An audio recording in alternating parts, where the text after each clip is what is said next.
அன்பானவர்களே, இந்த முத்தொழிலோனே நமஸ்காரம் என்று நாம் வாசிக்கிறோம். முத்தொழில் கடந்த காலம், நிகழ்காலம், எதிர்காலம், இது எல்லாத்தையும் ஆண்டவர் ஆளுகை செய்கின்றார்.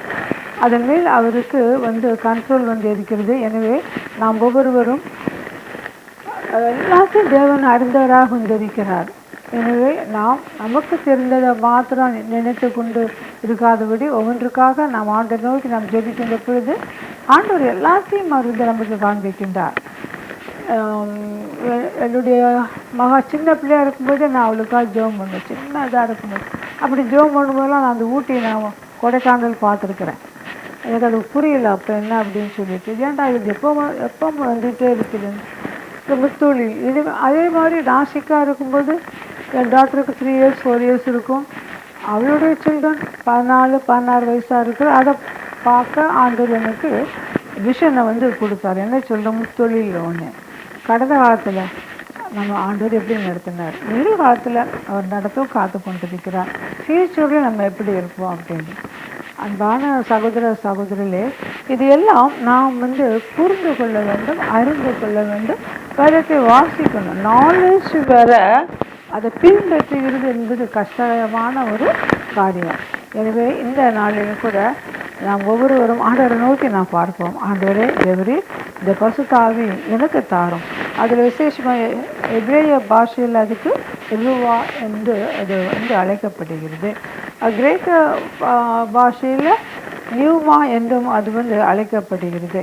இந்த 2 வார்த்தைகளையும் நாம் பார்க்கின்ற பொழுது அது காற்று, சுவாசம் என்று நாம் காண்கிறோம். இந்த உணவு இல்லாமல் ஒரு கொஞ்ச நாள் வாழலாம், ஆனால் இந்த சுவாசம் இல்லாதபடி வாழவே முடியாது.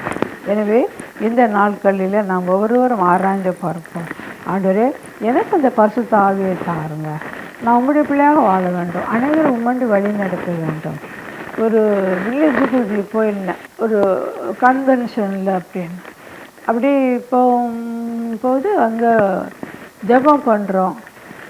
அவங்க வீட்டில் எங்கெங்கே பாட்டில்ஸ்லாம் இருக்குது அது ஆண்டவர் காமிக்கிறார். எந்த இடத்துல பாட்டில் வச்சுருக்காங்க என்ன அப்படின்னு சொல்லிட்டு இதெல்லாம் ஆண்டவர் காமிக்கிறாருன்னு அங்குள்ள அந்த வீட்டின் தலைவருக்கு ரொம்ப ஹார்ட் அட்டாச் பண்ணுச்சு. இப்படி எத்தனை காரியங்கள் நம்ம சொல்லலாம். இன்னொரு இடத்துக்கு நான் போய் ஜெபம் பண்ணுறேன், அங்கே ஆண்டவர் காமிக்கிறாரு. நீங்கள் என்னென்ன பண்ணுறீங்க, என்னென்ன விச்சுக்கிராஃப்ட் வச்சுருக்கீங்கன்னு அதை ஆண்டவர் வெளிப்படுத்துகிறார். யாருக்கு எந்த இடத்துல விச்சுக்கிராஃப்ட் நீ வச்சியோ அது உனக்கு வந்திருக்குது, அவ்வளோதான் இல்லையா? ஆமாம். நம்ம ப்ரேயர் பண்ணும்போது மறித்து போனால் உயிருக்களையும் பார்க்குறோம்.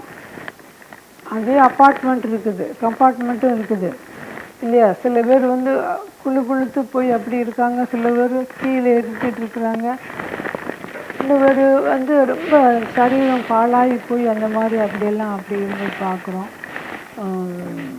வெந்துக்கிட்டு இருக்கிற மாதிரி நம்ம பார்க்குறோம். அன்பானவர்களே, மறித்த உடனே சரீரம் மண்ணில் எடுக்கப்பட்ட சரீரம் மண்ணுக்கு போயிடுது. அப்புறம் ஆவி நம்ம உடம்பை விட்டு போனோடனே நம்ம பாடி டெட் ஆகிடுது, இறந்து போயிடுது. ஆனால் ஆத்மாவுக்கு அழிவே இல்லை. எனவே இந்த ஆத்மா பரிசுத்தமாக வாழ்வதற்கு நாம் பரிசுத்தாவே பெற்றுக்கொள்ள வேண்டும். இதுக்கு ஒரு கரையை ஒன்றும் கொடுக்கவே வேண்டாம். சுவாமி தேவரி உங்களுடைய ஒரேகுமாரனை எங்களுக்காக அனுப்பினீர்.